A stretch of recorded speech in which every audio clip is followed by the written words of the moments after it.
poppin'? Brand new whip, just hopped in. I got options, I can pass that shit like Stockton. Just joshing, I'ma spend this holiday locked in. My body got rid of them toxins. Sports in the top 10. I can put the ball in the end zone, put a bad bitch in the friend zone. Shit sound like an intro jet song, give me that tempo. Told Pooh he a fool with the shit. Told her don't let her friends know. In the Ville and I move like a dime. Eating fettuccine at Vincenzo's. Me and my amigos got that free smoke on the west coast. Yeah, I'm talking about pre-rolls. Dark hair bitch, she look like she go. That's my type of distraction, that's my type of she Latin. Got my own flow and I'm about to get a patent. Brand new sheets for the bed they satin.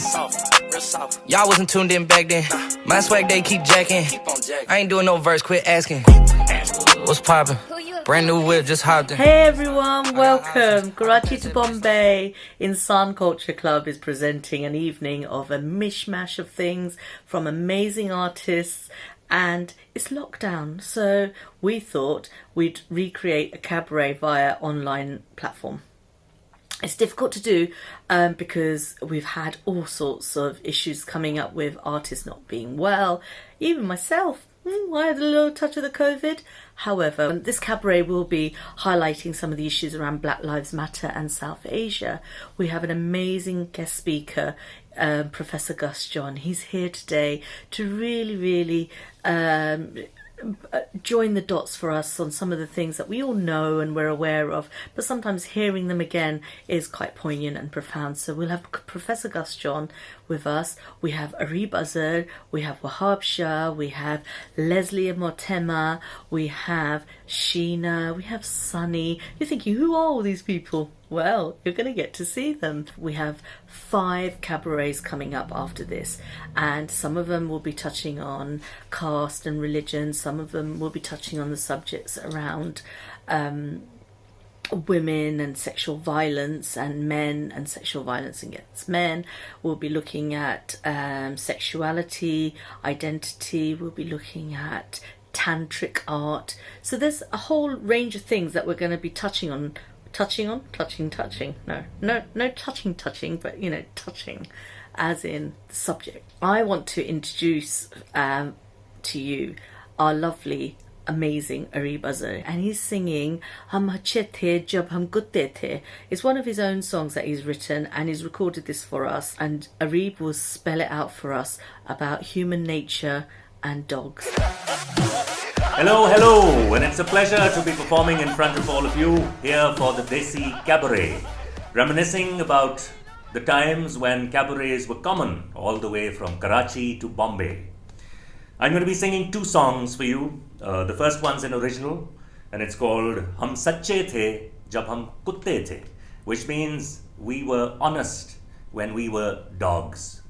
And it's a tongue-in-cheek song which makes some fun of the human species as we consider ourselves the pinnacle of all evolution, and yet here we are destroying the planet. So,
ना दौलत भी ना कर्जा था, ना किसी से पर्दा था, ना किसी से पर्दा था। हम प्यार के भूखे प्यासे थे, हम प्यार के भूखे प्यासे थे, हम सच्चे थे जब हम कुत्ते थे, सच्चे थे जब हम कुत्ते थे।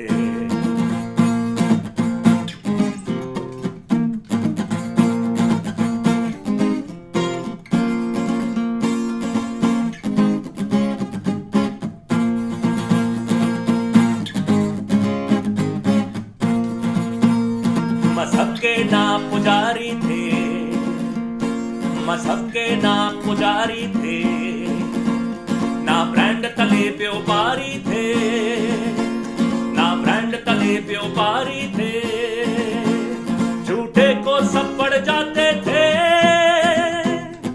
झूठे को सब पड़ जाते थे, हम सच्चे थे जब हम कुत्ते थे, सच्चे थे जब हम कुत्ते थे, कुत्ते ने जब देखे मालिक बनने के ख्वाब, भूल गया वो अपना चेहरा, बन गया बड्डा साहब, कहने लगा वो खुद को अशरफुल मखलूकात, और एक एक करके इस दुनिया में लग गई सबकी बात, ना दौलत थी ना कर्जा था, ना दौलत थी ना कर्जा था, ना किसी से पर्दा था, ना किसी से पर्दा था, हम प्यार के भूखे प्यासे थे, हम प्यार के भूखे प्यासे थे, हम सच्चे थे जब हम कुत्ते थे, सच्चे थे जब हम कुत्ते थे, सच्चे थे जब हम कुत्ते, सच्चे थे जब हम कुत्ते, सच्चे थे जब हम कुत्ते थे. Please welcome Professor Gus John, an academic, a writer, and a campaigner for human rights and equality. Professor Gus John will be sharing with us a little bit about life towards the end of colonialism and the ending of slavery. Towards the end of slavery, the British Empire transported many people from India to the Caribbean. So in Trinidad, we have East Indians, lots of people from Hindus and Muslims, similarly in Guyana in South America. But Trinidad has by far the largest Asian population in the Caribbean. So I grew up with many people in my school who were whose ancestors were from the Indian subcontinent. We did many things together. The culture of Trinidad is very mixed. It is a mixture of Caribbean and African and so on. So that, for example, we have prayers that we say according to the Yoruba tradition in Nigeria, and we also attend puja prayers in very different parts of the island of Trinidad. So it's an intermingling of Indian subcontinent and Africa. It means, therefore, that when we came to this country, we met a family of people from the Indian subcontinent, as well as Southeast Asia, Indonesia, Philippines, and so on. And in London, for example, where my parents lived, in the borough of Ealing, there were people from my part of the Caribbean, Trinidad, Grenada,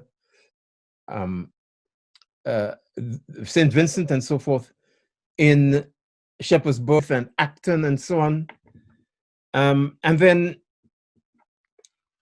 up the way in Southall and Hanwell was a very large South Asian community, Southall particularly.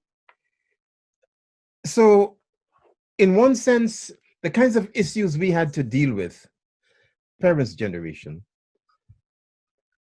mirrored to a certain extent what we had to do in the Caribbean.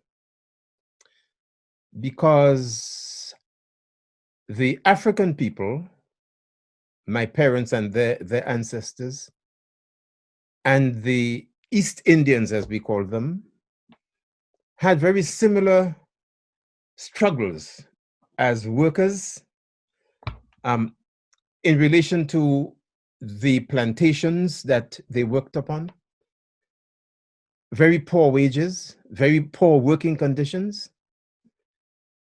But the good thing is that African workers and Indian workers worked together against that kind of exploitation and for bread, for justice, and for freedom. Arriving in England then, it was not so difficult for us to make common cause, African people with the Indian Workers Association, for example, which was a very well-organized, militant workers' body. And later on, the Pakistani Welfare Association. And that was necessary for two main reasons. Particularly in West London, there were groups of people called teddy boys and skinheads going around, and they were attacking African people, workers coming from work, going to work. My father was very badly beaten up, for example, and nearly lost his life. One young Antiguan carpenter, Kelso Cochrane, was murdered by some white racists in Notting Hill. There were similar kinds of events going on in Nottingham. So these people, these racists had a pastime that they called nigger hunting. And they would go around in groups and be attacking African people. And that went on for quite a while, but not as long as the other pastime that they had, which was Paki bashing. And they used the term Paki in relation to people from Asia, the Indian subcontinent particularly, in the same way that they use the term nigger to talk about us as Black people. So Paki was equally offensive as a racial slur. And therefore we had to struggle against these fascist groups in our communities and really win space to express ourselves. So, we hired halls. In some cases, we built places that we could go and entertain ourselves and so on. And there was a very close relationship between the two communities, the African community, particularly in West London, and the South Asian community. And we were united against racism and racist oppression to a very large extent, so that when it came to matters of policing and immigration, for example,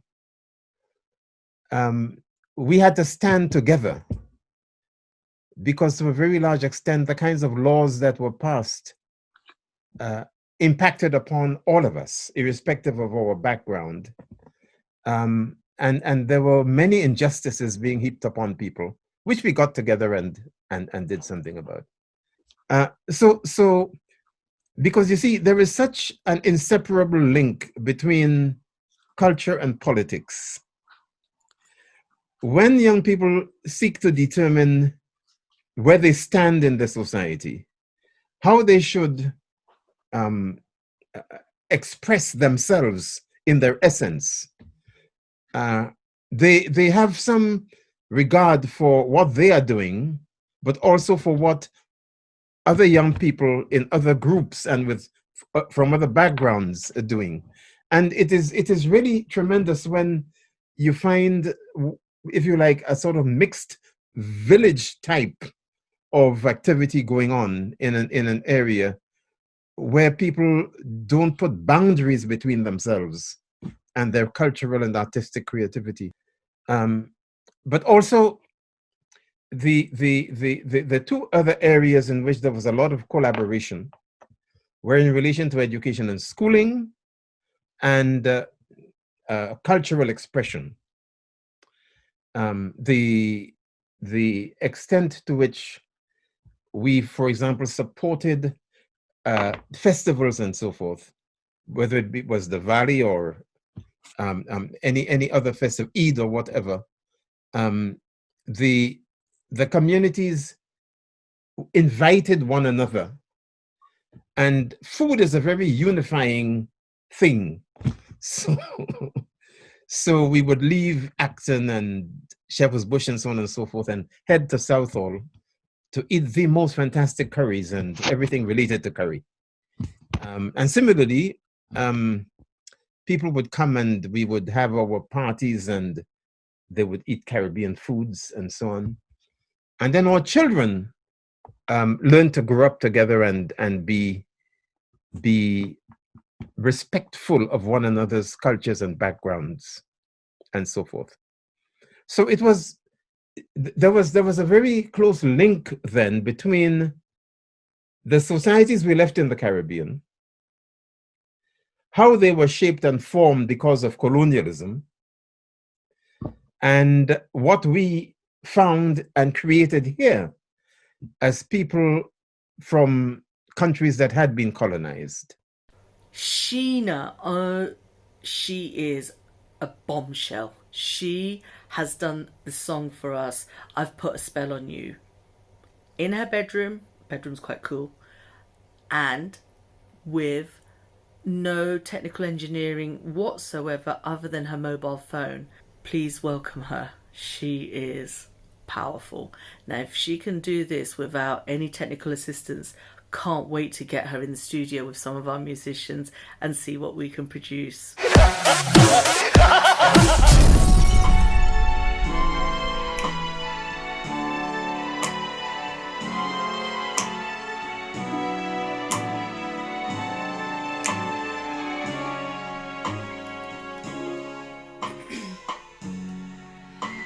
I put a spell on you.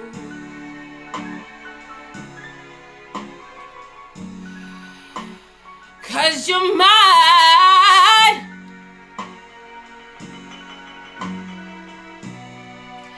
You better stop the things you do.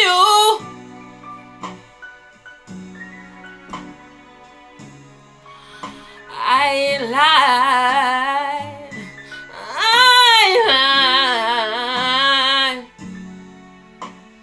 You know I can't stand it. You running around. You know better, Daddy.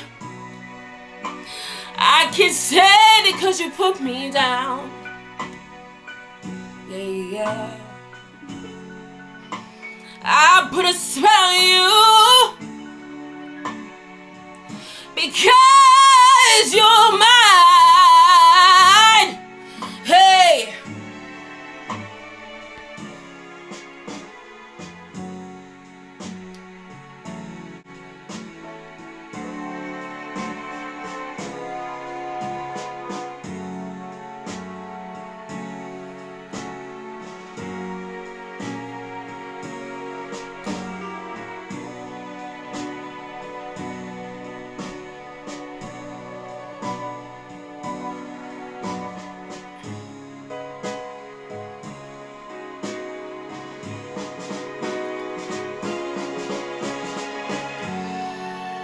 Do you know I love you? I love you. I love you anyhow. And I don't care if you don't want me. I'm yours anyhow. I put a spell on you because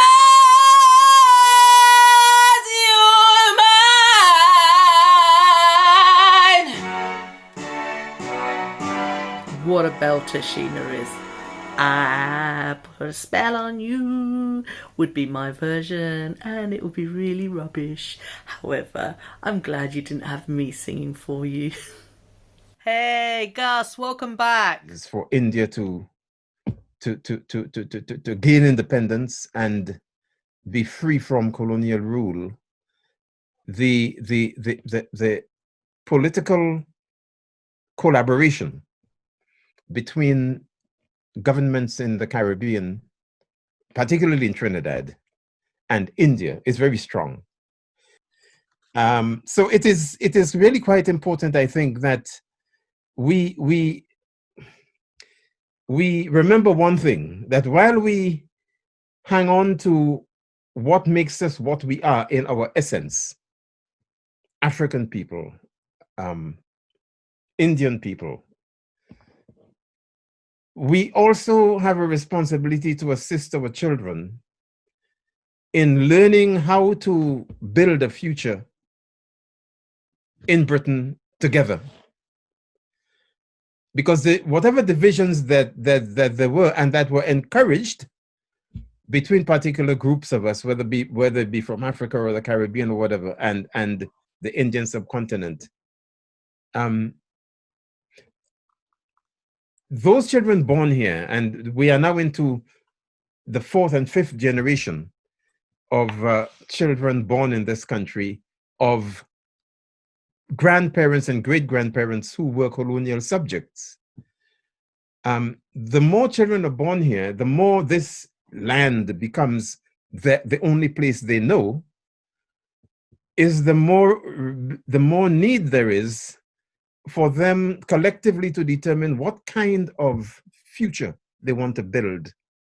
How would they work together to ensure that the kind of racism and exploitation and violence and barbarism that their grandparents' generation experienced doesn't continue for them and their own children and so on?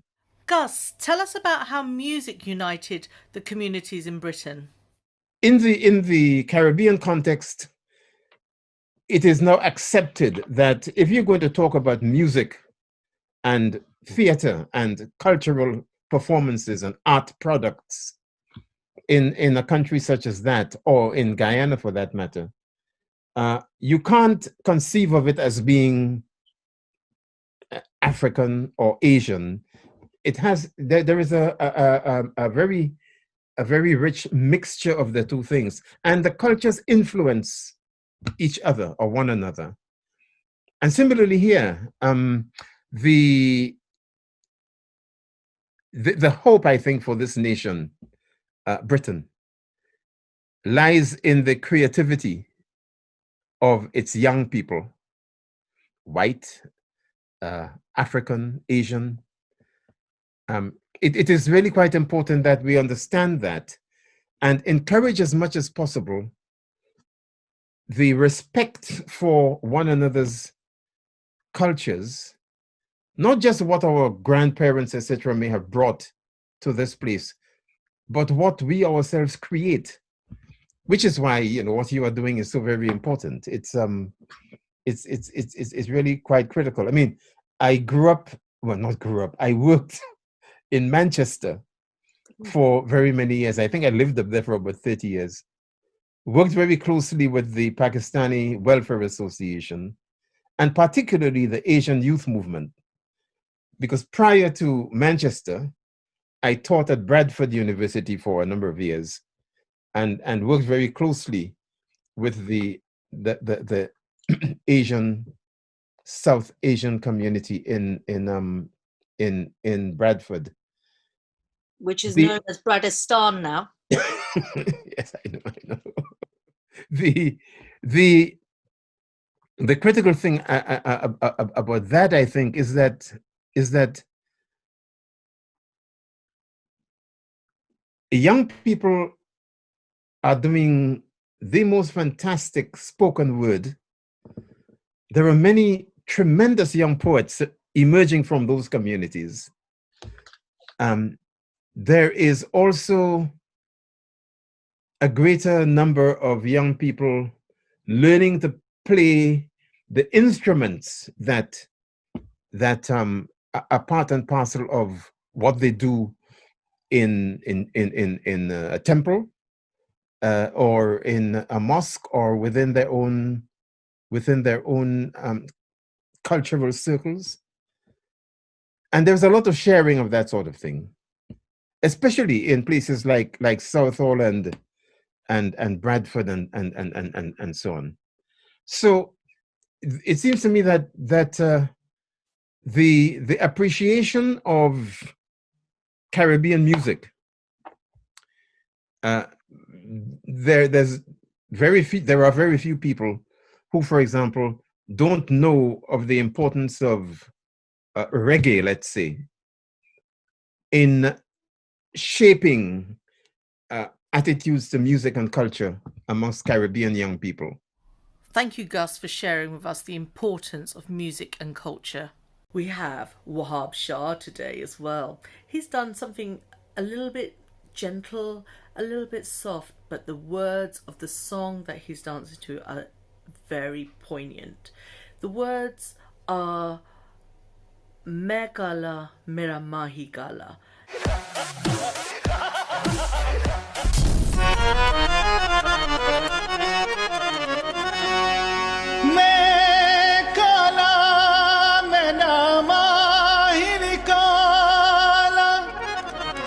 असा काले लोग सदी दे कुरान मजीद दे हरफ भी काले जेड़े विच मसीत पढ़ी दे तूर पहाड़ दा सुरमा भी काला लोकी विच अखियां दे घती दे ओए सोने गोरे रंग की करने जेड़े गलियां गलियां वकींदे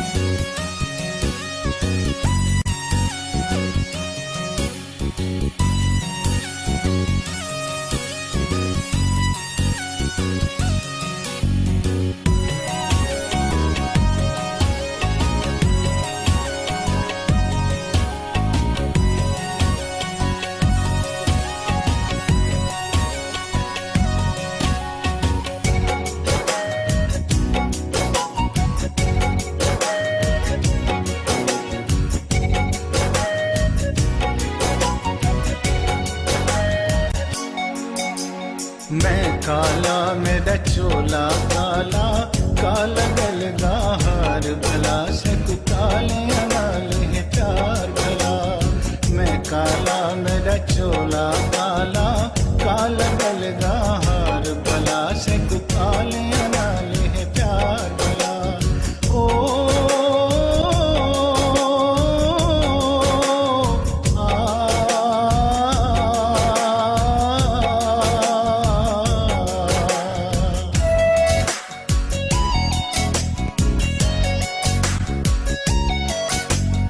अलमारू दियां डाचियां कालियां बारे बारे पंडा जिन्ना पंडा उत्ते चातियां बारे बारे ओ बारे बारे पंडा जिन्ना पंडा उत्ते चातियां जतनी काली दा बोछण काला जतनी काली दा बोछण काला काली हथे महार भला से तू काले नाल है प्यार भला मैं काला मेरा चोला काला काला गलगा हार भला से तू काले नाल है प्यार भला से तू काले नाल है प्यार भला से तू काले नाल है प्यार भला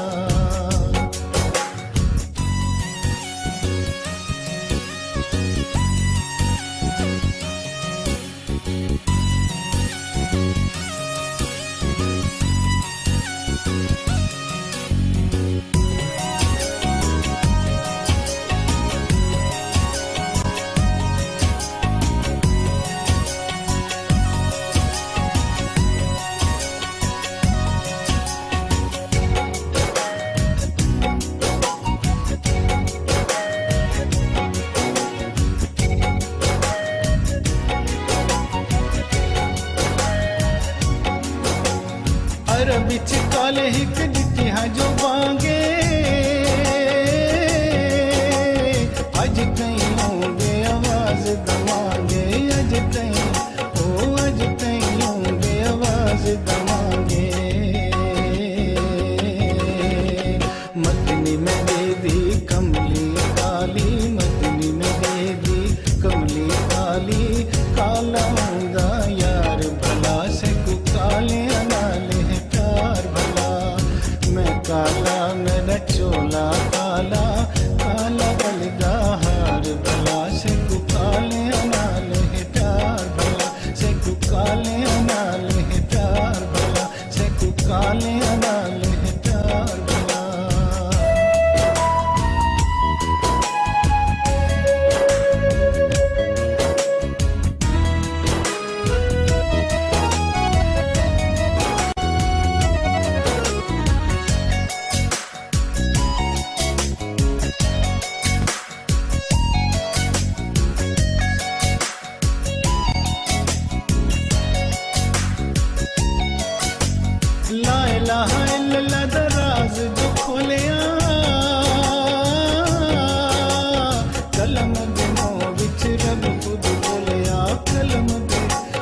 ਕਲਮ ਦੋਨੋਂ ਵਿੱਚ ਰੱਬ ਖੁਦ ਬੋਲਿਆ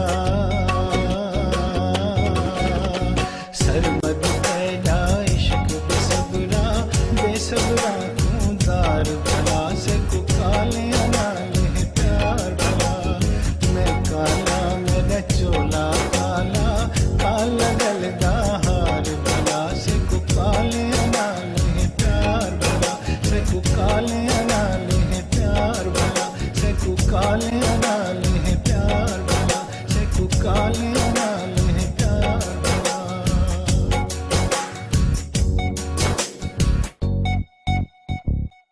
Wahab Shah, from Australia to Pakistan to London to the Netherlands, he rocks his booty everywhere and he embraces the arts and has done so much in Pakistan for the arts and working away, choreographing amazing new stuff for Pakistani film industry. Please welcome Leslie and Motema, Afrobeats dancers. They're both Congolese. They are shaking their stuff, moving and grooving to Jasmine Sandless. Just a fine example of Afrobeats, Bhangra and UK music.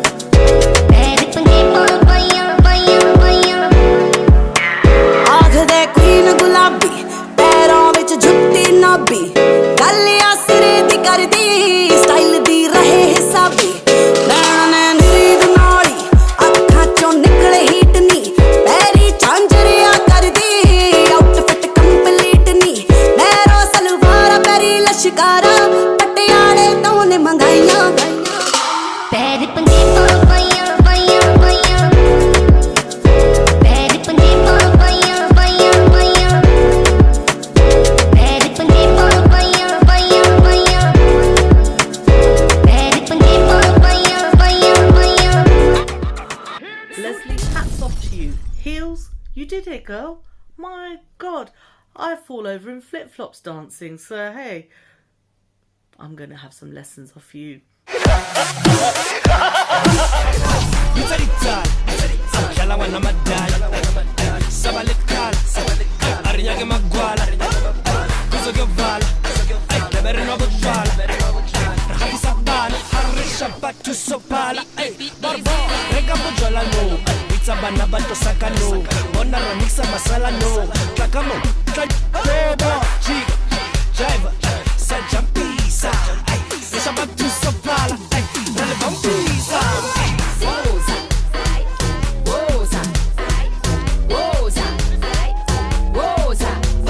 Once I get over my whiplash, I'm going to be busting some moves with you, Motema. That was fantastic. We all know about the issues of mixed race marriages in Britain amongst Asians and African Caribbeans.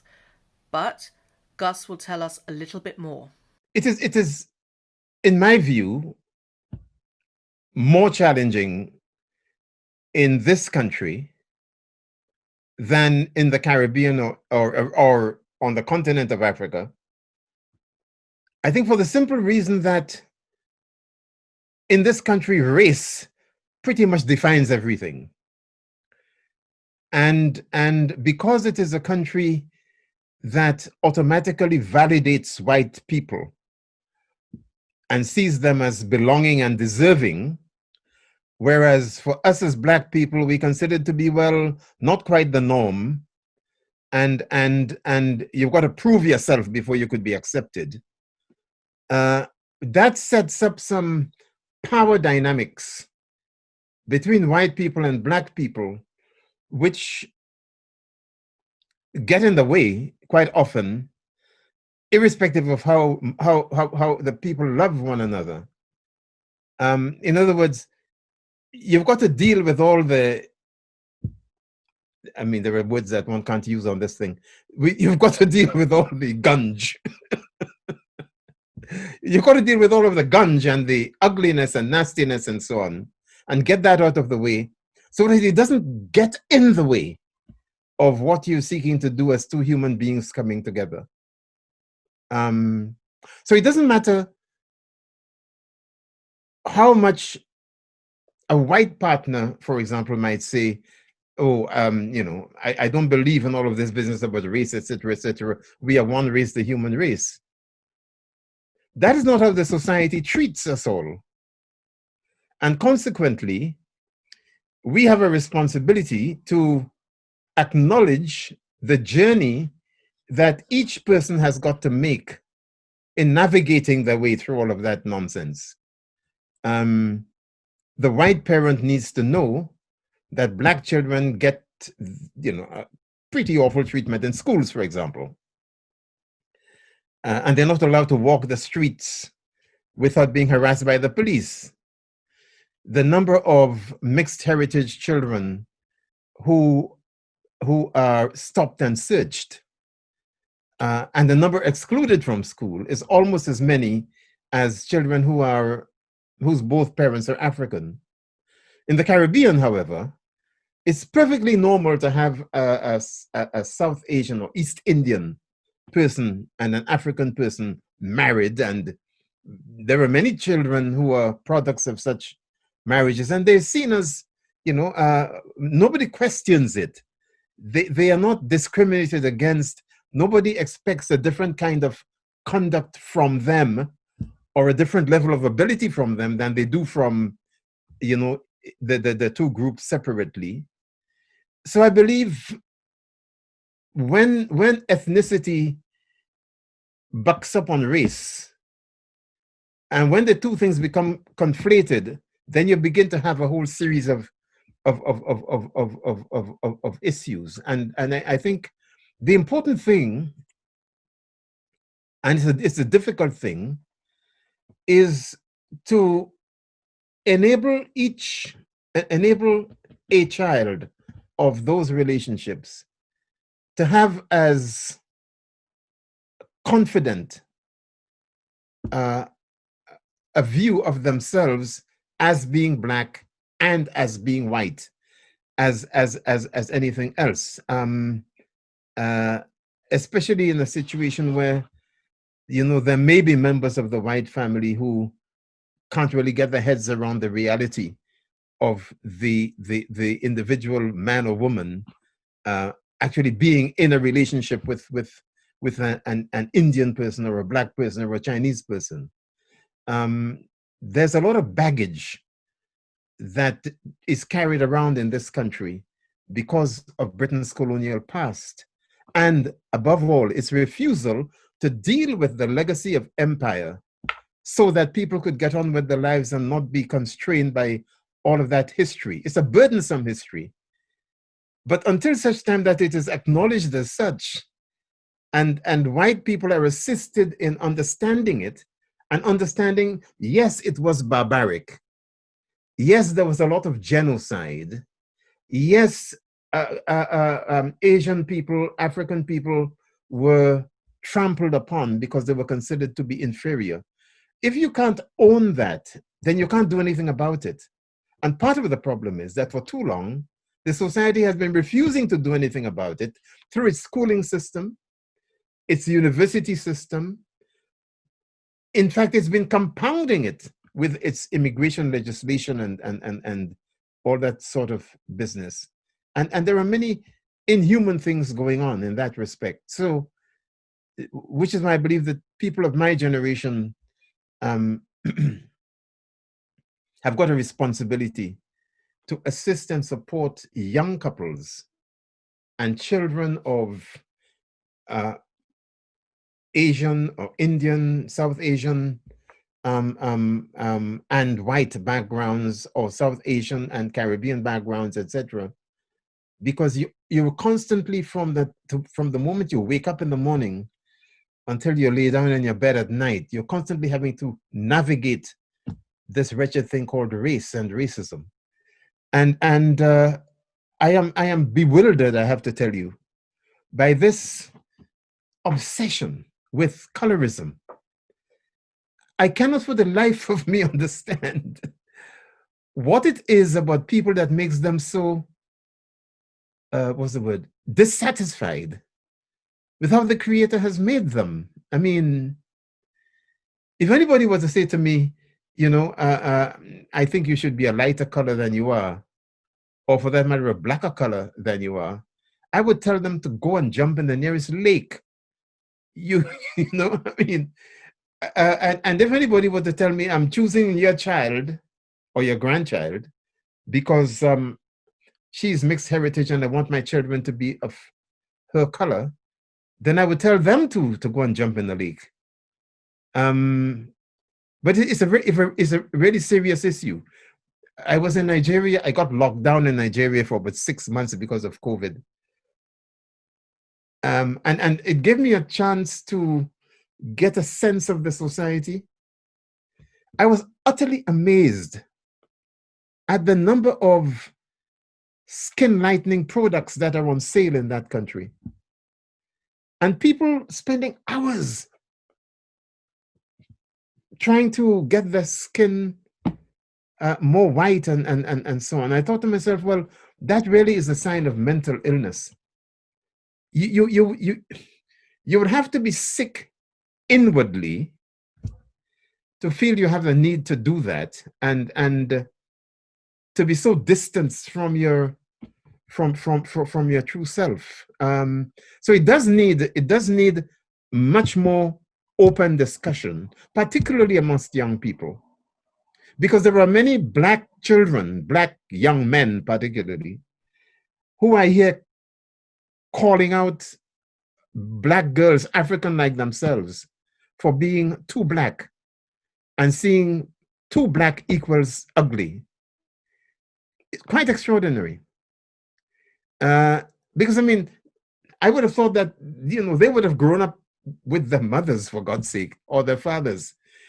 You're seeing a Black person like yourself every day,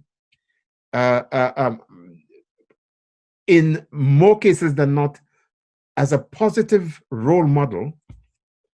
And yet you're saying, I want to turn my back on that and go and get some damaging bleach to make myself different. But I mean, what it means is you might be making yourself different externally, but you're a mass of confusion internally. And that confusion in the end drips out, if it doesn't flow out, and contaminates, messes up the relationship you have with your partner and with members of her or his family as well. So we torture ourselves in all kinds of funny ways for reasons that are quite inexplicable, difficult to understand. Thank you, Gus. Our joint histories, cultures, and experiences unite us and build for a better future. Let's get on to some Sufi vibes. We have our own Sunny without Cher. She's going to show us some moves.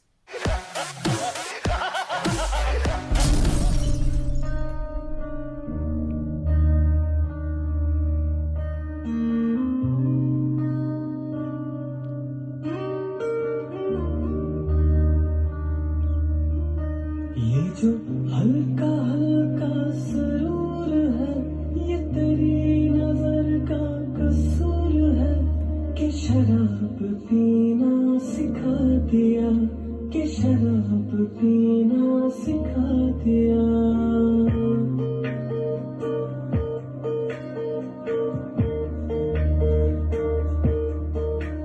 ये जो हल्का हल्का सुरूर है ये तेरी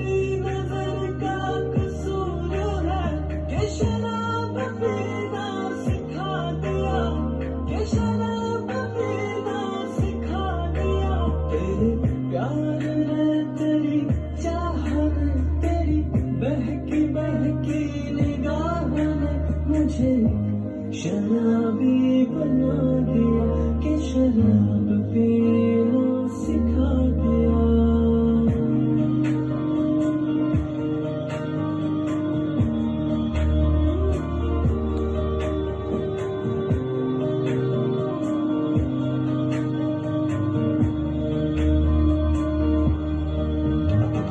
शराब कैसी खुमार कैसा ये सब तुम्हारी नवाज़िश है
Let's wiggle our way back to Gus. He's going to be telling us about race relations in this country and black people having to prove themselves.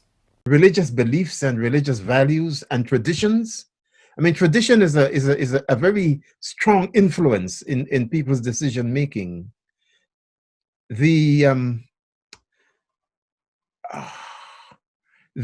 way in which, for example, a person might decide, and okay, that is both within and across ethnic groups. A person might decide that it is not right that someone who is not a Hindu, for example, or a Sikh, to marry somebody who is clearly not even Christian, an atheist, a non-believer, or whatever. The assumption that your religion helps to frame your values. As parents, you hand some stuff over to children in terms of what kinds of values they need to embrace to make them not just fit for living in civil society, but to act as a compass in their lives in terms of how they conduct themselves as human beings and so on. If those things for you are paramount and you believe that by virtue of having someone who doesn't share those same beliefs, religious beliefs, etc., you're compromising yourself. And it happens at various levels. We had to, I think it still happens now, we had to put up some major struggles around honor killings, for example, which seems to me to be a contradiction in terms. I can't see how you could so dishonor yourself by attacking or killing somebody who you believe have offended, and therefore they have brought shame on your family, etc. And you can just write them off and they ought to die. I mean, there are many things which are incomprehensible where that sort of thing is concerned. So I believe that, well, you will know that there are many people from Caribbean communities, from Pakistani, Indian communities, who determine that this person, white man, white woman, black man, black woman, is the person I want to be with. I feel totally integrated within myself, and I don't need all of that heavy stuff of constraints and coercion on the part of my religion to make this marriage work. So consequently, if the people that I am a part of don't want to accommodate this individual, I am saying that this is where I want my future to be. And although I love and respect you all, I don't believe you have a right to determine that I shouldn't do X, Y, or Z. I've got two sons. One of them is a GP, a medical doctor. He was at university, medical school, with a number of Indian and Pakistani students. And he and one very lovely Pakistani woman fell deeply in love. I mean, they genuinely loved each other and treated each other, extremely well, etc. I mean, and of course, if he didn't, then I would have kicked his ass. So they they got on extremely well, to the extent that when they both qualified, he as a doctor, she as a dentist, and they were about to start their careers, they talked about getting married. And they'd known each other for, I don't know, at least 6 or 7 years or something. But the opposition she had from her family was such, they were threatening her and threatening him simultaneously. And then they both decided that it was too risky. She determined that she was not going to be able to relax. She would always feel as if she was being stalked. If she turned her back on all of that and decided to marry him, because that is what she wanted. So after some 7 years or so, the relationship broke up. Which I was particularly saddened by as a parent. Because I could see how their friendship over those years enabled them to give a lot to each other in terms of their individual development. And they remained friends for a while until she moved away to some other city. So yes, so those things, they are complicated. They are worthy of many more in-depth discussions and ordinary conversations than we give them. Usha J, drop them in the beginning, just to give you a little taste of what's to come. They're there in the middle, they're there at the end. Those girls are fantastic and they're reinterpreting Bharatanatyam. Times for the kids like me who got ADHD just a kidnapping looking like ISIS, whoa. Turn the whole world to a crisis, whoa. Walk around the city with an ice pick. I've been paranoid, usually I ain't like this. Ain't no telling how crazy I might get. Yeah, I need to feel off with you stick. In my whole life I've been lifeless. Now I'm so fly, I'm fucking flight risk. Whoa, I'll till I pass out, whoa. And these stones in my glass house, whoa. I remember sleeping on my dad's couch, whoa. Now I got the Bentley and it's blacked out, whoa. Family looking at me like a cash cow, whoa. Everybody dissing just to have clout, whoa. Thought you had a chance, now you asked out. Then gun the motherfucking man, where you at now? Whoa. Okay, I'ma hit him till they jumping. I ain't tripping, this is nothing. I've been living in the dungeon. I done held a couple grudges. What the hell? I got a jack to meet the devil. I'm a cousin. I ain't settling for nothing. Got the metal in the truck and keep it semi when I'm busting in the ducking. Even Stevie Wonder couldn't see it coming. I ain't judging. I just want the money. I don't need a budget. I've been hungry. I ain't got no oven, but I got the munchies, nigga. How you gonna move on the front line?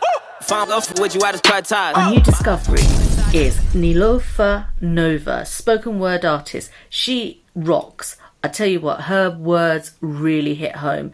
Her expression of her description, her kind of whole performance says so much in so few words, yet you want to hear more and more of her observations put into poetry. Learning. When did we learn to identify ourselves and each other by colour? The problem is we haven't evolved far enough if we don't see past the face of our mothers. Ancestry DNA tells you that you're made up of various geographical locations and maybe a few different continents. It will even give you the percentages, break down the levels, more like another way of tracking and tracing fundamentals. Rather than really enlightening or teaching, never does it mention the descriptors of black, white or brown. Because the truth is, there are too many combinations in between. Because they determine all this from a swab of your saliva, so I just continue spitting truth until there's nothing left. That's because we were never meant to be identified by colour or hues and shades of our skin. When asked where you're from, you usually respond with your area, not which shade of the colour spectrum you're on. Since when did the amount of melanin I have tell you exactly who I am? judgments from the outside in. You couldn't even imagine my ancestry connections and kin. Honestly, it doesn't really matter, and yet it's the thing that seems to matter the most. Does your tribe, your clan, the land of your elders determine your worth? Since I last checked, there is no country called black, no city called South Asian. There are white houses and white picket fences, but there is no place white that I call home. Which languages do you speak? Which God do you worship? Which culture do you follow? And when will you learn that we are more than the sum of our parts? I have Pakistani blood with some Kashmiri and Nairobi maps thrown in, a British passport, a South London accent, and degree from LSE. I was an Afro baby. I love Japanese food and nod my head to hip-hop beats. The language I speak is English and Urdu, all translated through my mother tongue of poetry. So what does that make me? Does my particular shade of brown reveal my crown? I can promise you it won't indicate my level of intelligence or eloquence. It doesn't determine my cadence. It's only evidence that I could be from anywhere. 'Cause I've been to the edges and back again, seen people from all the places, and I didn't see colour in any of their faces, because instead I was looking for humanity in their eyes. These colour divides and caste systems are all dirty lies. They can't fit you into a box, then it's harder for them to sell you the postage and packaging, right? So when did we learn all this? We learnt this from birth, because the systems that taught us existed long before us, the same ones that indoctrinated our parents. The system is set up to label us, fail us, break us, and most of all, control us. And they will continue to exist long after us, unless we break them wide open. And identifying them is not enough, so we have to be the change makers. We have to be the knowledge exchangers, without letting colours divide us. Come together to bring the change and be the change. We won't know how to change things unless we learn, and those of us that learn have to share. See, each one teach one, that's how we become stronger. By communicating, empowering and uplifting, not criticising and dividing. It's the love and solidarity we should be duplicating through the young kings and queens that we are raising. Let us end the colonial legacy of empires now long gone. Let's end the divide and conquer movement once and for all, because we move differently. Yes, we live, we move. Unity is strength and knowledge is depth, but it really feels like no matter how hard we protest, it's not enough. No matter how loud we shout, it's not enough. No matter how brilliant we are, it's not enough. And it's never enough for us to just be ordinary, for we were meant to be extraordinary. And when will we learn that we already are? When will we truly learn to be unapologetically ourselves and own exactly who we are, to harness our energy manifested in the genesis of our very creation? See, learning is growth. But we don't grow very far when we refuse to learn or think we've reached a point when we know it all. If you're not learning till the very last breath, then you're missing the point. There is no button to reply all. Learning curves don't end. They just come back around. Like a cassette tape on loop. The pause button only works for a while.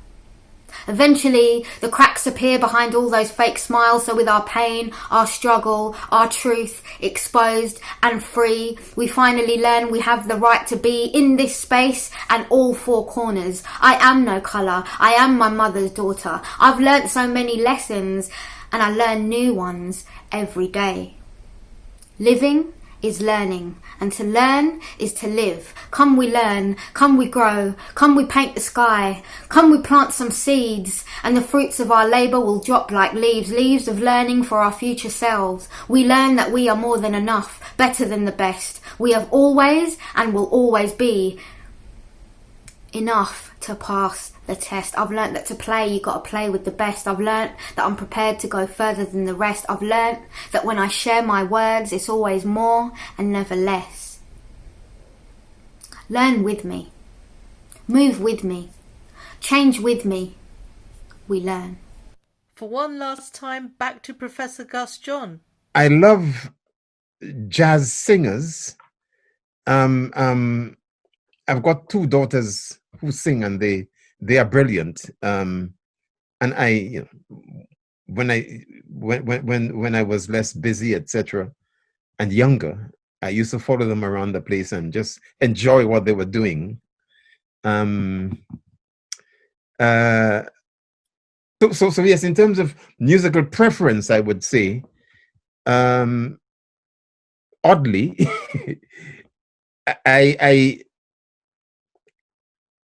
grew up with and love soul music, reggae, etc. Yeah, fine. I mean that's good too, and nobody should ever diss Bob Marley. But I really love soul music, and you know, people like Nina Simone and Aretha Franklin and all of those people do a lot for me. And the other thing I love to listen to and sometimes jig around to, depending upon the beat, is country and western. I mean, I love country and western.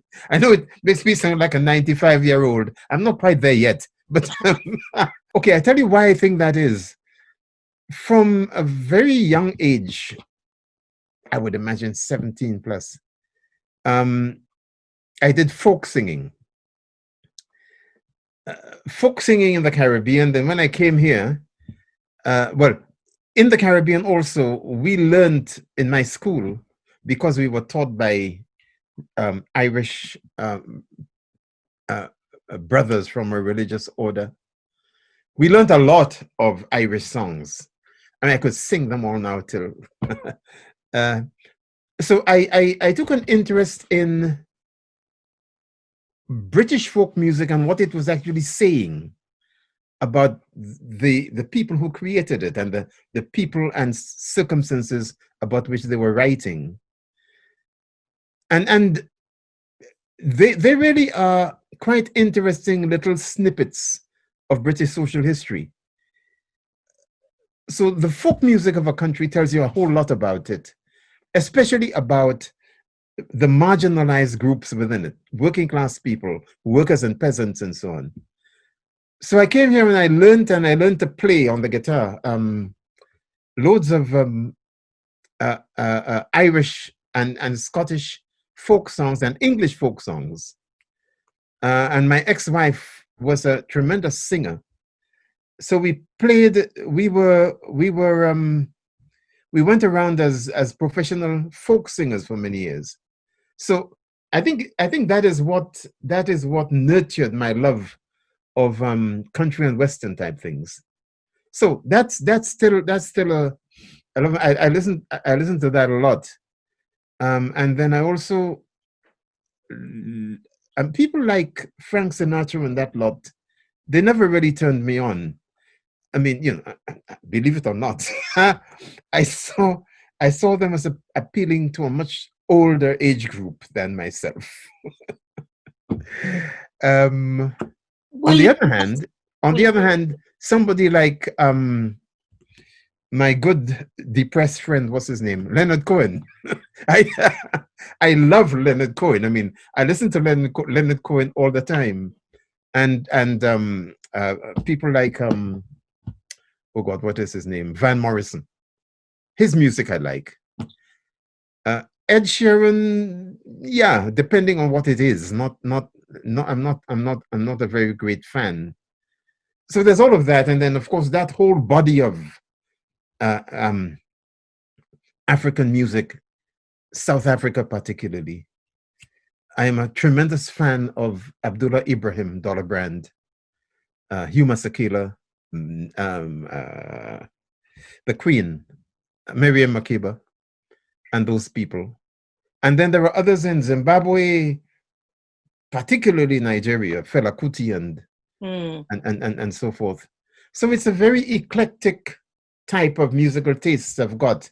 And as I said, a great deal of it depends upon my mood. I'm from the glorious island of Grenada. And one of the songs that defines the island is what Harry Belafonte sang some many years ago. And he sang it so beautifully that, you know, it's a bit of a travesty to even attempt to sing the thing, but still. It's this is my island in the sun where people have since time began. Though I may sail on many a sea, her shores will always be home to me.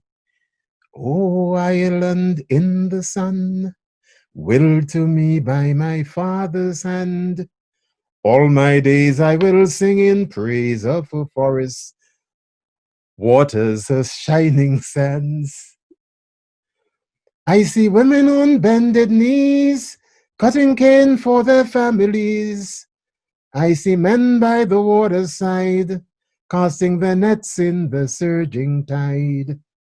O island in the sun, willed to me by my father's hand, all my days I will sing in praise of her forest waters, her shining sand. As morning breaks the heavens on high, I lift my heavy load to the sky. Sun comes down with a burning glow, mingles my sweat with the soil below. O island in the sun, willed to me by my father's hand, all my days I will sing in praise of her forest waters, her shining sand. Enough. enough. Okay, it's a message I have. It is my motivational little mantra for young people particularly. And I think it's appropriate, especially given what we were saying about children, issues around colorism, issues around mixed heritage, and the challenges that they're facing in society. And it is something that a pledge I made to myself, really. Many moons ago, when I was being very badly bullied in school, as a very calm, I promise you, calm, peaceful little boy, I had to learn to fight. In order to demolish some bullies so that they could leave me alone, because I was being bullied because I was a poor boy from the country with illiterate parents who hadn't worn shoes for the 12 years before I went to secondary school. And the attitude of the boys from richer families in the town, I won a scholarship to this very prestigious school. And their attitudes were vile, and you know, it was manifested by people bashing you about the head and calling you names and so on, which was tiresome, tiring, and painful. So I decided that it wasn't enough to just go telling the teachers who would dismiss you and, you know, tell you nonsense about sticks and stones can break my bones or some rubbish. So on the spot, I had to defend my dignity as a human being and not let poverty beat me about the head. So what I penned for myself then was to serve me through life, really. And it's a good antidote to racism and sexism and homophobia and Islamophobia and all the rest of it. And it is this: let no one, let no circumstance, let nothing, not even your own timid self, render you less than you are, or less than you know you have the capacity to be. Gus, thank you so much. That was really, really interesting and insightful and food for thought. Arif's has sung all around the world. He sings Croatian, he sings Irish folk songs, Arabic songs, Urdu songs, Punjabi stuff. He does it so well, and he brings everyone together. Audiences love him. His energy is so inviting. Here's a song that I love. It's 7 Drunken Nights. So here's to my 7 drunken nights of loveliness and people around me.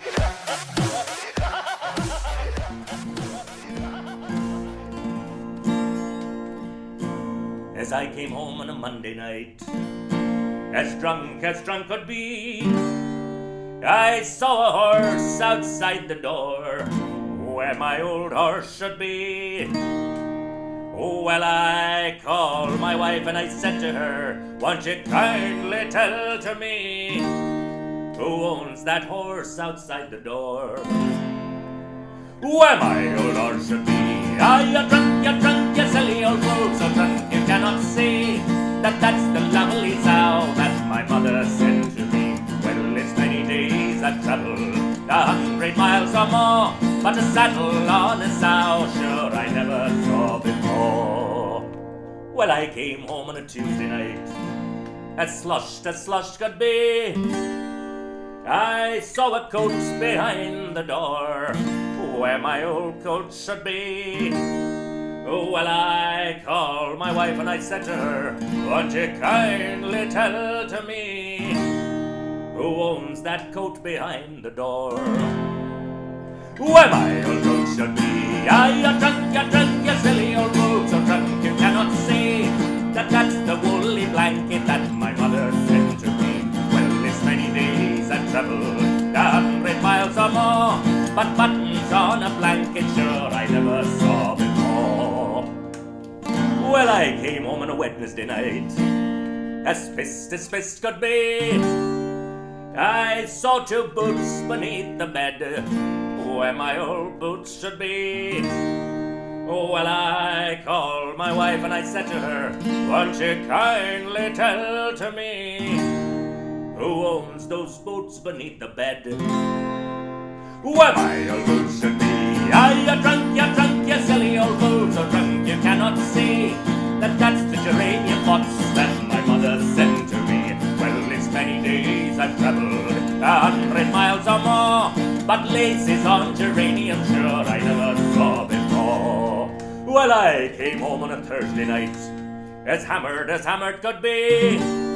I saw a pipe upon the chair, where my old pipe should be. Oh, well, I called my wife and I said to her, won't you kindly tell to me who owns that pipe upon the chair? Where my old pipe should be. Ah, you're drunk, you silly old fool, so drunk you cannot see that that's the lovely tin whistle that my mother sent to me. Well, it's many days I've travelled 100 miles or more, but tobacco in a tin whistle, sure I never saw before. Well, I came home on a Friday night, as drunk could be.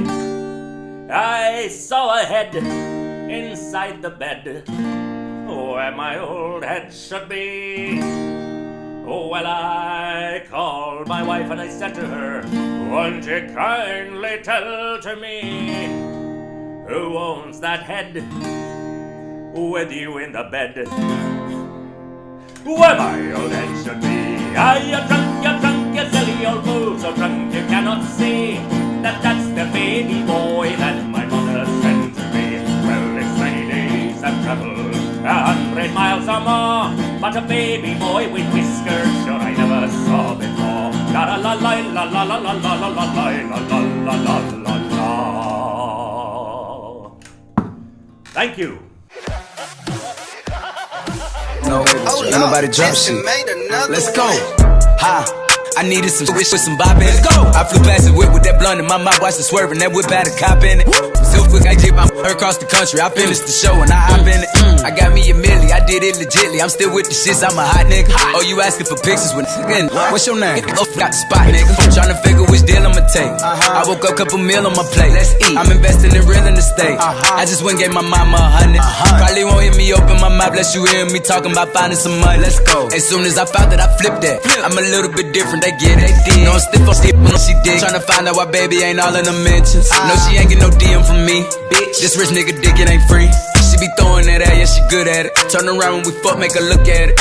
She like, I needed some shit with some bop in it. Let's go. I flew past the whip with that blunt in my mouth, watched it swerve. Thank you so much, everyone. I think today's show was just a gentle teaser of what we've got to come, but we have some fantastic acts. We're going to experiment with this online platform. We're going to do some stuff that's live, some stuff that's pre-recorded, just to play around with it. But the works have been created for us, and it's new works, and we're encouraging anyone out there who wants to contribute, who wants to be part of sharing their art, sharing their words, sharing their music, sharing their dance, whatever they want to do get in touch with us on insanartists@gmail.com. Thank you to everyone. Thank you to the audiences. Thank you to our followers. Thank you to our supporters. Thank you to the artists. Without them, we are nothing. Without our audiences, we're even less than nothing. However, all of us, we have to stay together to keep the artists supported in whatever way we can. Limited resources, tough times, but artists are artists. They bring life to us in a way that no other debate conversation can sometimes. Remember to follow us and our artists on social media: Instagram, Facebook, Twitter, TikTok.